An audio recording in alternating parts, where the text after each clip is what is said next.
We're going to talk about the foundations you need for your music career as a professional artist. Today's guest is Mr. Henry Harris. Stay tuned. Welcome to the Christian Musicprenuer podcast, where we provide tips, tools, techniques, and resources to help you grow your ministry. I'm your host, Simone Henry, a business coach and mentor for independent Christian recording artists. I want to say a big welcome to Mr. Henry Harris for being with me today. Mr. Harris is he's the founder of Strategic Music Partnerships, which is a 501c3 nonprofit that was created to work in partnership with its members, creating content that educates, informs, and inspires music artists. In 2011, he founded the Excellence in Music Academy, an organization committed to education, motivation, and recognition of artists who desire to learn the music business. A music industry veteran, Mr. Harris holds a Master of Science in Management, Bachelor of Science degree in Business Management, graduate certificate in leadership management, and associate of science degree in information technology. So he's got a ton of degrees. Thank you so much for being here, Mr. Harris. How are you today? Hey, thanks for having me. And it's a pleasure being here as your guest. Oh, thank you so much. So first off, go ahead. Go ahead. I was just saying, you mentioned a whole lot of paper there. Hopefully we can turn it. Hopefully we can turn it into greenbacks or some crypto, one or the other. Well, yeah, crypto's a big conversation nowadays. Actually, last week, I spoke to a guy who is working with an organization that is allowing, they're building a platform where music artists can use their platform to sell NFTs and make money from them. So it's definitely something that's cutting edge, and artists should know about it. So one of the things that I was talking to him about was like, do you need a fan base in order to do this?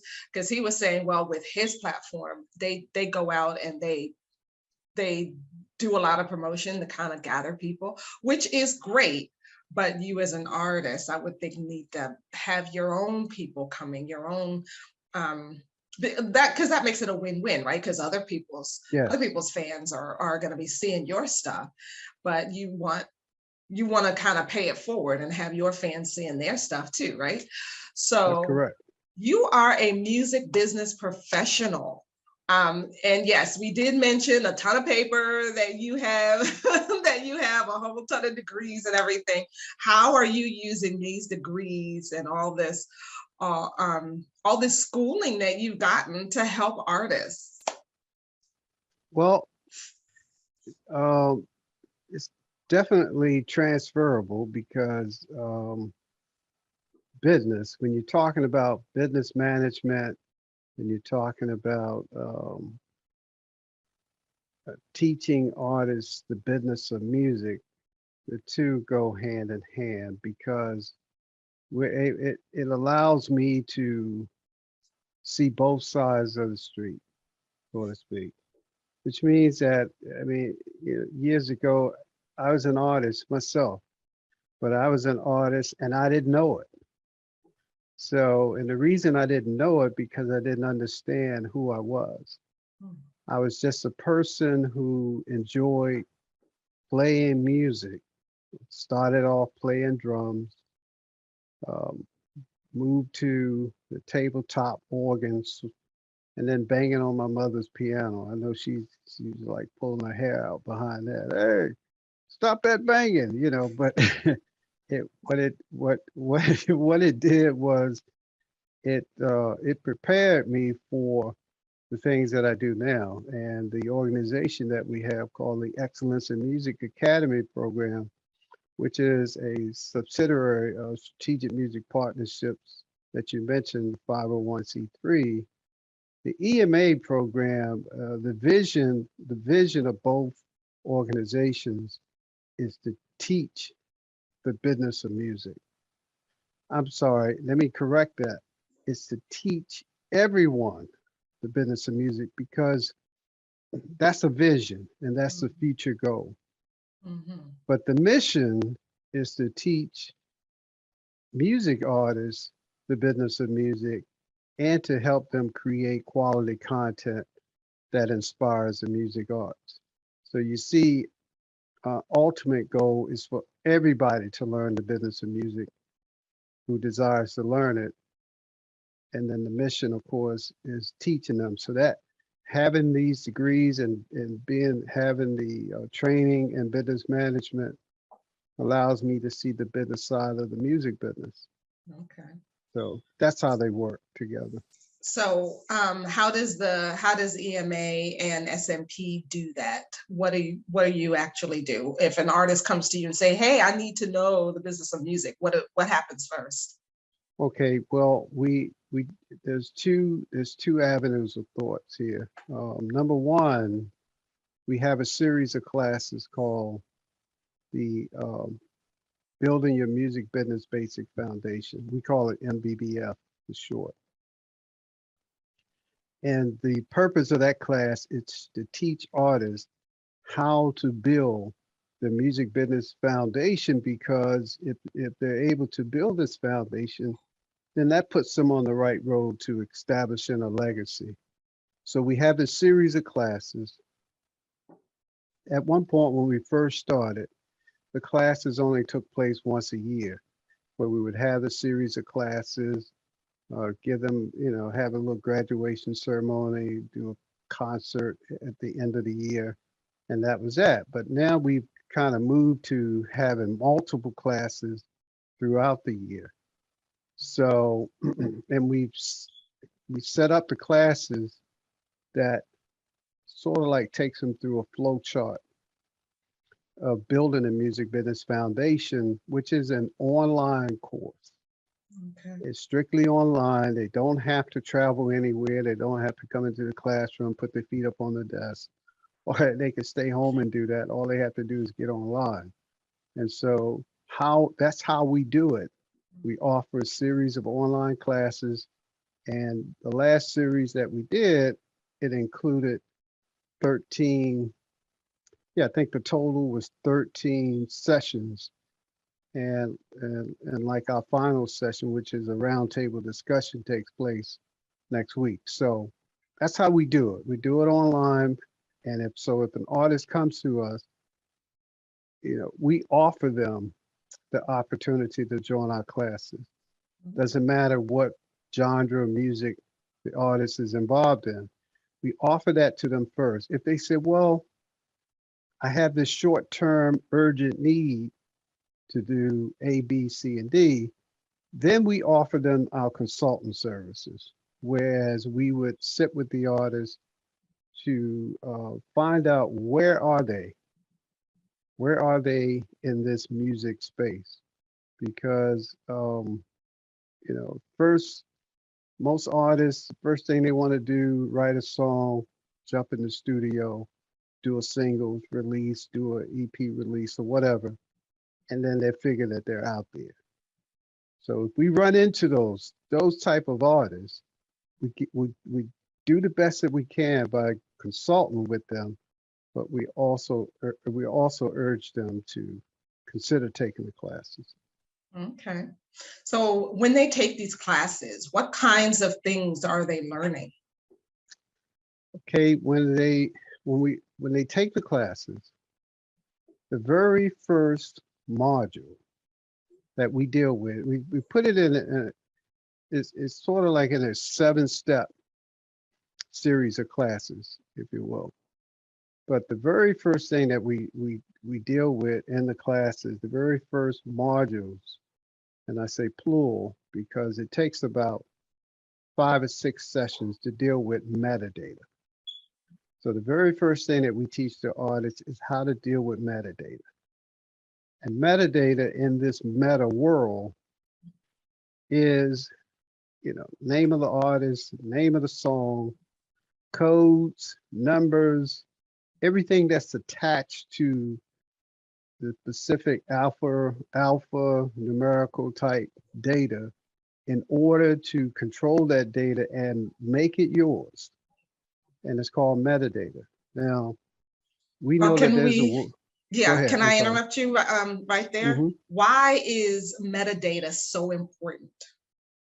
Why do they need to Met, have that? And why is it, I think one of the things I learned from you in your last presentation at the IGAA last year was that this is so big.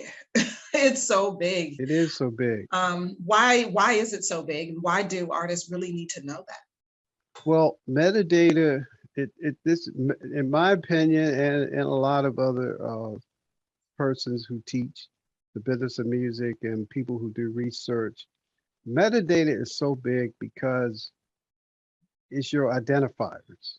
It identifies you. It attaches you to the content that you create. And then it controls your revenue stream. Because if your revenue, if you create content and you expect to create a legacy, a lot part of the reason why you create this content is because you're trying to earn a living or you're trying to earn revenue. You're trying to build your fan base and you want your fans to purchase your product and so forth. And you're trying to establish a brand.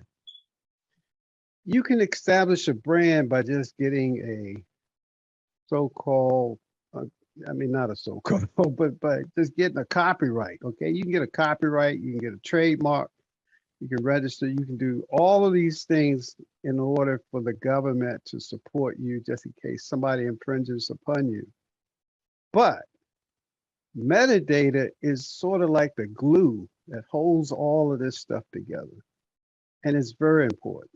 Because if you don't get the name right, if you call it, if your name is one thing, we've run into, let's say, artists doing this. We run into artists that, let's say, they put out music 3, 4 years ago, right?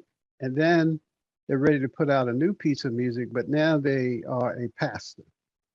Okay, so they will go and put the music out and say, this song is by Pastor ABC.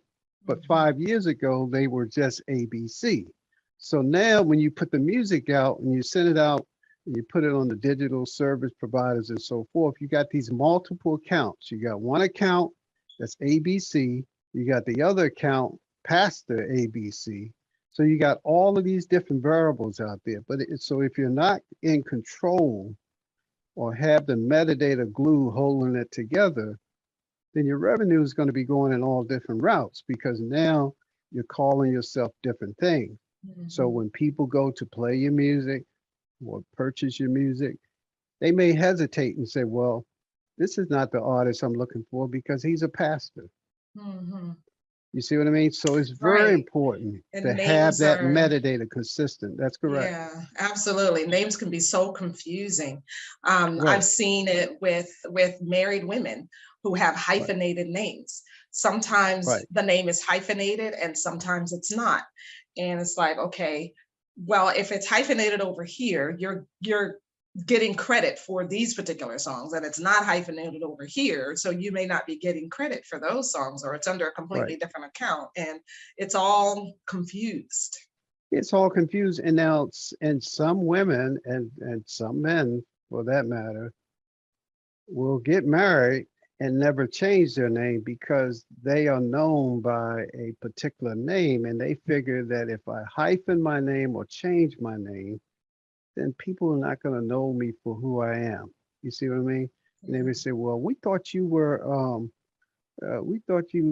let's say, Mark McGuire or somebody, you know what I mean? And Mhm. then you put that hyphen in there and say Mark Williams, McGuire, whatever. So you kind of change the metadata. So the thing with music, with the music business, is that that metadata has to be consistent. And so if if you're gonna use that pastor name, okay, with the music, then you pull all of those other songs until they under the same umbrella. That way, you're not going to have the multiple accounts out there. You got the revenues coming in where they're supposed to come in, and you got these other identifiers like the ISRC code, UPC code, and other things that will help keep your revenue pointed in the right direction. That's why it's so important. That's the Okay. payment structure. Now, you asked about the other things that we teach. So what we do, we go into 5 different classes of just metadata and coding, okay? After that, we're saying, okay, now we can do and talk about some artist development and management if you want it, okay? So that's the next series, artist development and management. Then the next series of classes after that is finances for artists, because somebody has to tell you whether it's better to have an LLC or C Corp, or how to structure your publishing. If you're going to have publishing, do you just put it under your sole proprietor name, or do you put it under some type of, like I said, LLC or C Corp? So we do the financing, and then, of course, in that series of classes, the coach and the instructor talks about taxes for artists, making sure that when they go and perform, they understand why a client may ask them for a 1099 or a 90 or a W-9 or whatever the case may be. That's why they teach it and I don't. But you have to understand, you can't just get mad and say, well, just give me my money, pay me, pay me in my hand. But the Mhm. client has said, hey, I got to account for this, because if it's over $600, Yeah. which most events will be, then I'm going to have to put it down as a line item. Right. I can't just give you $600 like it used to be. And that's a problem, Simone, with part of the business of music and some of these genres of music out here. For too long, it's been paid straight to the hand. Yeah. Yeah. And Cash. when that's done, of course, your numbers are going to be so low as a genre, because it's like, hey, it's Nobody's not like, accounting for it. yeah, nobody's Yeah. accounted for it. So it's not selling it out. It's not so much selling it out your trunk. It's paying you when you open the trunk. You see what I mean? So Right. that's the way we see that. Right. It's also, making sure that we know where the money is flowing and how it's That's flowing, correct. and, Right. and being able to account for, well, who did I pay and what did I pay for? And being That's being right. on the up and up as a business should be. Right. I'm glad that you're out here teaching artists really how to be entrepreneurs, because that's Right. ultimately what's That's what it happening. is. Right. They're becoming business owners. If you are, as an artist, if you are not just doing this as a hobby, you're actually trying to sell your music, you're recording it, you're putting it up on Spotify and all these different platforms, and you're trying to get paid for it, then yeah, it's time to look at your ministry as a business, and once all of this, I heard an artist, she said this to me once, when you get your business straight, now you can minister with that much more gusto, because the Oh, business is absolutely. straight, and all of that is taken care of. So you get up on that stage, or you're in front of people and you're performing and you're doing your thing, you can really put your whole heart into ministering and putting that message out there to the people that you're ministering to. So, Now there were 2 more pieces that we discussed in reference to the training, and that is, then we go into um, songwriting and copyright issues that the songwriter instructor talks about, and then we do a segment or module on performance adequate, performance techniques and adequate, and that's the ending class. So then right mhm, after that, we have what we call a roundtable discussion, which means that now it's time to bring all this back together and to see if there's any questions or anything that we may have missed. And, we get the artist to ask questions. They have to go through their notes and say, well, I remember you saying this and I tried to do this and I've had this problem or whatever. And there's the time where we can round table it together, finish it out, and then at that point, that series is over. Okay. That sounds like a pretty full and well-rounded set of classes Yes, that the artists are right, going through. So by the right, time they're done, they feel like, okay, I'm an artist, I am fully developed, I am ready to go out there and put my music out to the world. right. And it's still going to be, I found out because, and for yourself, based on your background, your professional skill set.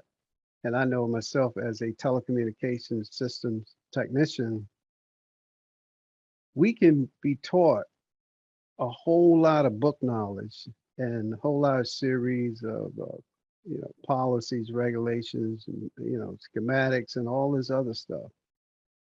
But practical application is what gives you it gives Absolutely. you the core. It lets you know that you got this because Yeah. I'll never forget when I first finished when I was in telecommunications, I first finished the basic telecommunications school. They gave me a truck and they gave me a stack of orders and said, "Hey, we'll see you. We'll see you later on when you finish them." And, I'm all the way across town, and some of the certain neighborhoods and stuff like that that may requires a partner to be out with you. And I'm out there by myself. So we're out in these certain neighborhoods and we out crawling around on people's floor trying to trace the wire and connect the wire. And you get frustrated because even though you've had the training, Mm-hmm. every situation is different. Absolutely. Absolutely. You come into the situations like, hey, then you realize you say, oh, I found the trouble. The wire's cut. Okay. But anyway, that was just a little side story to say that even though we teach artists the business of music, they still going to have to apply. Absolutely. And, There, there's a big difference between the knowledge in your head and the right, knowledge you get as you're working through it on the ground, right? So that's that's correct. I have a sign off on my podcast is never give up and take action. That's right. Because if you don't take action, then none of this is worth anything, really. It's just Right, sitting in your head, not doing anything. You right. know, only taking action and implementing what it is that you learn can you be successful.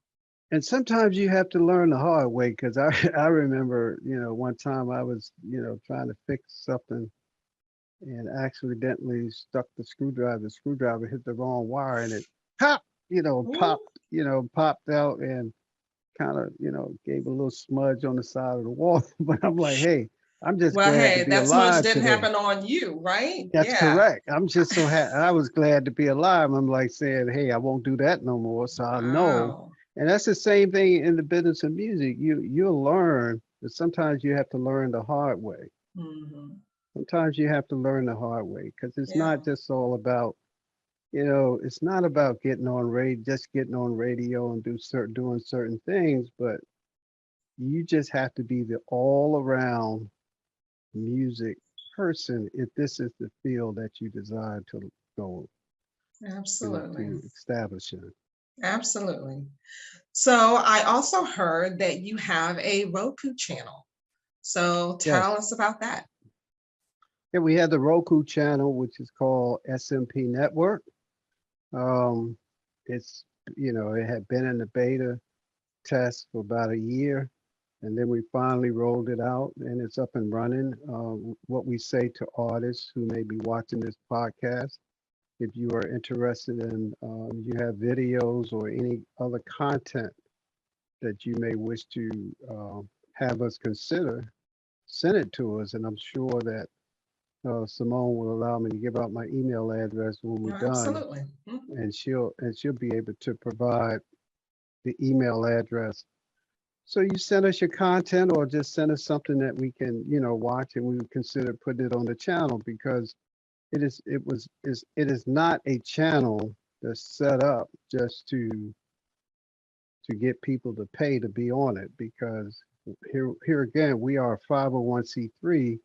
So the things that we're trying to do is to set up things that's going to be accessible to the people that we serve, which is, for the most part, a lot of the people that we've served have been undeveloped and underserved, people of color, and a lot of them may not have had access to television or to a television streaming channel like what that S&P network is. Because I know back in the day, a lot of people used to send their videos out to BET.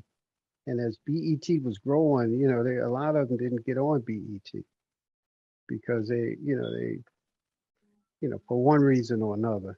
So that's what we do with S&P Network.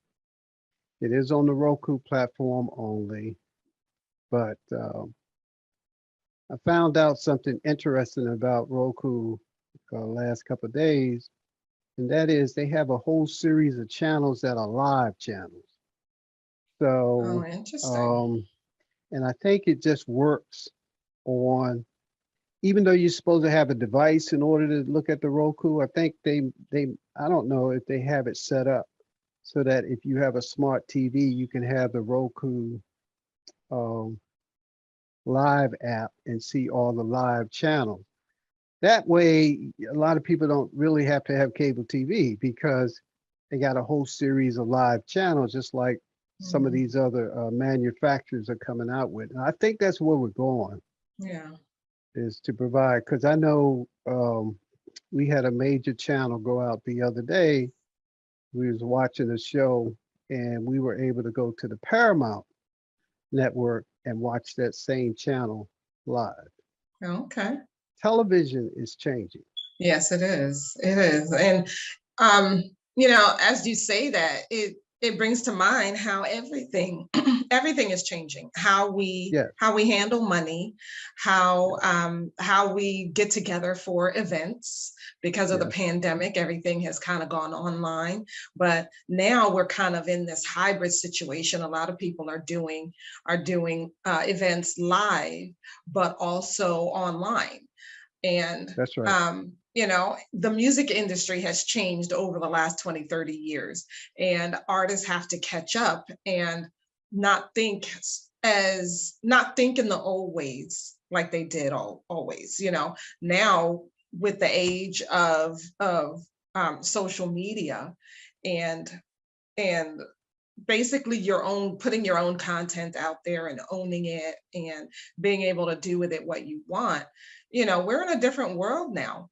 Well, Oh, absolutely, absolutely. so we have to kind of roll with the changes that come and adjust and pivot and try some new things that may have worked in the past don't work today. So I am thankful that you are here to help us and to teach us, help us learn about the music business, and so that we can keep going forward and we can be successful in it. So tell us how we can contact you. And are you giving away anything today? Are you giving away a I'm Roku giving away a device? song You're with giving my away a heart. song? No, um, yes. Okay, let's do this first. People can contact me. I can be reached at H Harris, that's HHARRIS at strategicema.org. H Harris at strategicema.org. That's how you can reach me if you want to submit content to us, if you want to find out about our classes, if you just want to have a consultation, you want to talk to us and so forth, you can reach us on that email address. I'm not as sophisticated yet as a lot of other folks out there where you could set up a meeting on the platform and and we approve it and do all these other things, but we're getting there. It just takes more folks, to help us along the way. But anyway, and I like to, because I mentioned the Roku channel, we're willing to do a giveaway of a Roku device, and I would defer that to Simone and her team to be able to come up with how best to go about doing that. All she has to do is just let us know, and then provide the information to us, and we'll get that device sent out to them by way of, Amazon or something like that. Whereas you don't have to worry about us shipping it; it'll come directly to you. So, Okay. so Well, I just let think us what know. I'm gonna do, yeah, I'm gonna match that. So, somebody signs up for my new program and also signs up for your classes, they'll Okay. get they'll get a Roku device. How about that? Yeah. So that's great, So and we'll I'll give make out two. sure I'll make sure that, and then and to sign up for the classes and to find out more information about the classes, you go to our website, which is www.strategicmp.org. www.strategicmp.org. Fantastic. Thank you so much. I'm going to include all of those links in the show notes. So not to worry that you don't remember it. And thank you so much for being here today, Mr. Hey, thanks for Harris. having me. Thanks for having me. I didn't get the chance to sing and play my song, but it's okay. Well, maybe we'll do that I next time you come. like I You said, can play and as maybe I'll sing a little something. Who knows? yeah, We can get it I going. got I got a guitar over there hanging on the wall. I got keyboard in the other room. So, we keep music going, and that's the thing. If you like and enjoy what you do, you know, and I've heard some people talk about, how hard people should be working and what they should be doing and so forth.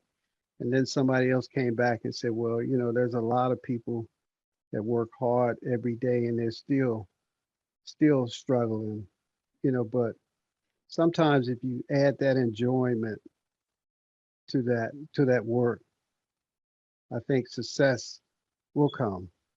It's just it may take a little bit longer, and you may get to the point where you say, well, now all of a sudden I get to do this and do that. Well, sometimes, delayed is not all, I mean, delayed is not always denied. So just keep that in mind, and continue to move forward in your music journey, and you'll be good.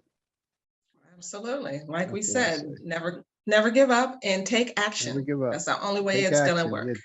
Yeah, do something. Don't Mhm. just don't and don't try to put others down while you're trying to do something, because they may be trying to do something too.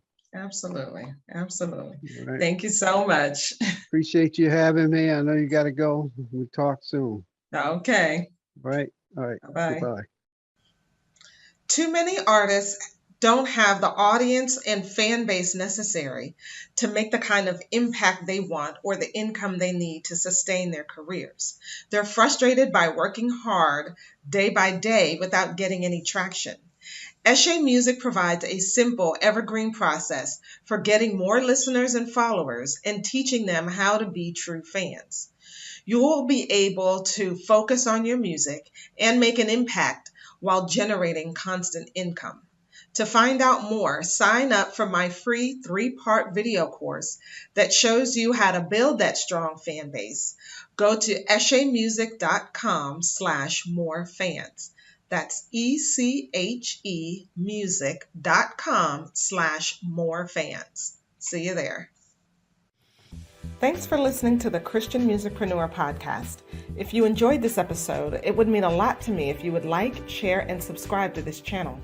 Feel free to share your takeaways in the comment section below and join my free Facebook group, Christian Recording Artists Seeking Freedom.